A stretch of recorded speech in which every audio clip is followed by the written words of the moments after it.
Hi, it's me again with Corel tips and tricks. This video is probably not really that big a deal, but it's another way to look at something. And if you did not watch part one, you might want to watch part one. I'm going to make several duplicates of our blend and maybe make one more. Whoop. Want to make sure you grab it in the center.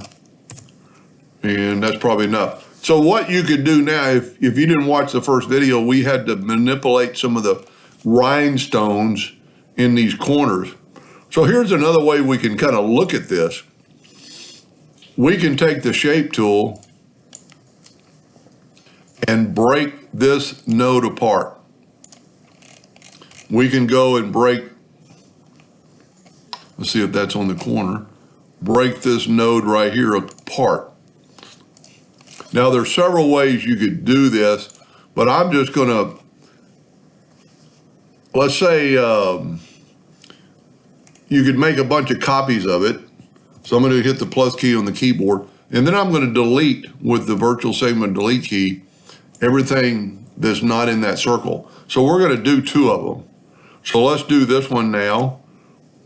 This one should be probably already broken apart, but we'll go ahead, it is. So this is kind of a little bit of a curve. It's not a point, but it's going to work. Break this apart. And you could break all these apart at one time, and then we're going to make a duplicate and move that over. And now we're going to delete with the virtual segment delete key the other lines. Now keep your whole line figured. And if you remember earlier, we went to Windows Docker's properties, and we got right here, and this is 5.1.11. We're going to just make it 5 inches.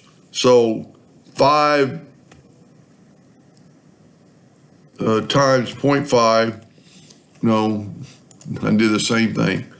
Because we got a half of an inch. There's 5 inches times 2. So we need 10 nodes or 10 blends.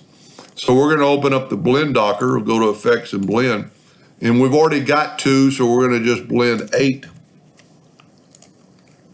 Then we're going to go blend along new path, and then blend along full path. And what that did, it put it in the corner. Now, we're going to have to delete one of those, but this one measures basically 5 inches again. So we're going to do the same blend. We're going to grab our copy. And this is going to make it a little more evenly spaced. Go to blend a new path, put it on the path. Whoop, I missed it. You got to be right on the line. Blend along full path.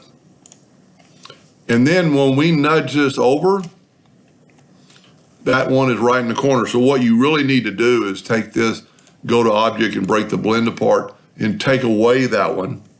Now nudge it over, and if you look, now they're more evenly spaced and that one is right in the corner. So if you did that, probably wouldn't have to, maybe do 4 more. Well, we've done these 2, so just one, maybe just 3 more to get them in that corner. That's pretty good. Now just remember that you don't want to have 2 there. So you remember you've got to move that one out of the way. And the reason I can't move it is because I've got to select it all, go up to object, break the 7 objects apart. So that one right there is just a single node. And you see they're all on the tips of the starting points of the lines, and they're pretty much, they would be equally spaced from there, with the exception that we rounded up and rounded down. But, and it, if you were using smaller, I don't know what size the rhinestones are. If you use smaller ones, you could probably be a little bit more precise. Hopefully the one she's going to do doesn't have this many obstacles in it. Hope that helped. Thank you for watching.